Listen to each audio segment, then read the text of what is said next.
James Risch of Idaho is a member of that Senate Foreign Relations Committee and was there yesterday. Always a pleasure to have you on the program. Senator, what did we learn yesterday? If you could just give us a couple of takeaways that you want us to know as a wider public from Secretary Pompeo. Well, a couple of things. Number one, for Americans who really want to hear what's going on, you need to dig quite a bit deeper than the cable news stuff that comes out. I focused on the NATO summit.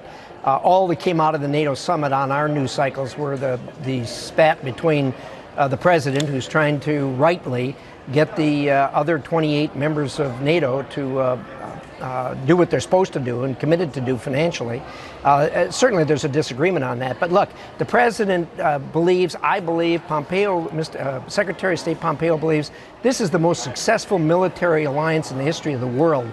And what we did, what America did when we met at the NATO summit was to cement some things that are very important to us. Another country was brought in.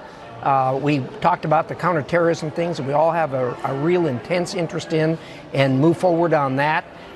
Also the mobility question, being able to move troops and assets around in Europe were on the table. You didn't hear a word about that. All you heard about was the spat. But look, every president has tried to get, and we here in Congress have tried to get all the NATO countries to pay their fair share. And it just hasn't been happening. Since the president has brought this to the forefront, they're actually starting to make progress in that regard. So that's something that's fascinating what takeaway. You just said about the mobility of troops around Europe and the kind of agreements that you would have to have in place in order for that to happen. So that's some of what people learned. What specifically did you learn that you wanted to know that we all should know about the Russia summit that the president just had?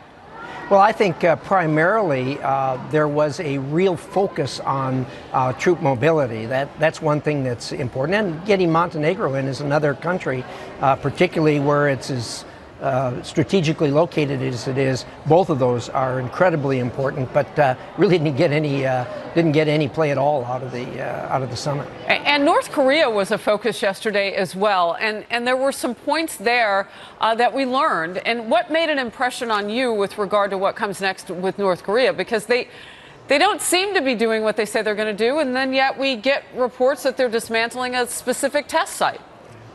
Well, you know, first of all, I sit on the Intelligence Committee as well as Foreign Relations, so not much of it was a surprise to me as far as what's happening in North Korea. But look, this president needs to get tremendous credit for bringing the North Korea-U.S. relationship back from the edge.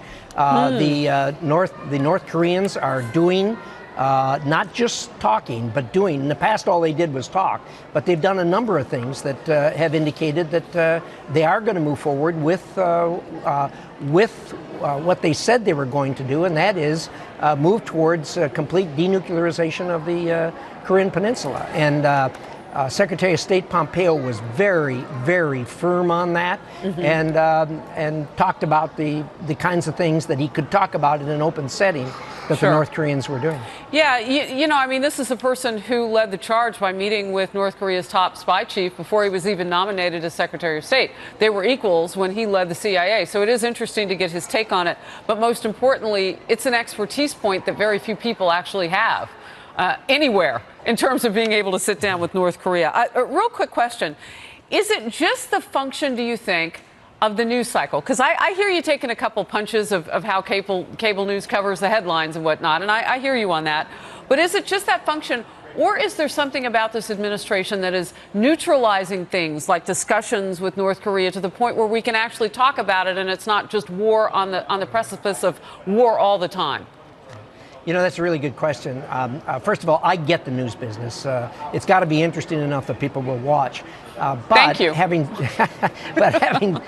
said that, look, this president, unlike any human being I've ever seen, has the ability to capture the attention of the U.S., the world, and the media more so than anyone, and for better or for worse. So when he talks, when he takes a direction, people are interested in it, and the media is rightfully interested in that, and that kind of sucks the oxygen out of the air, and we are where we are. Yeah, well, and hopefully it brings people together, because that's what this is going to take. We are in it together.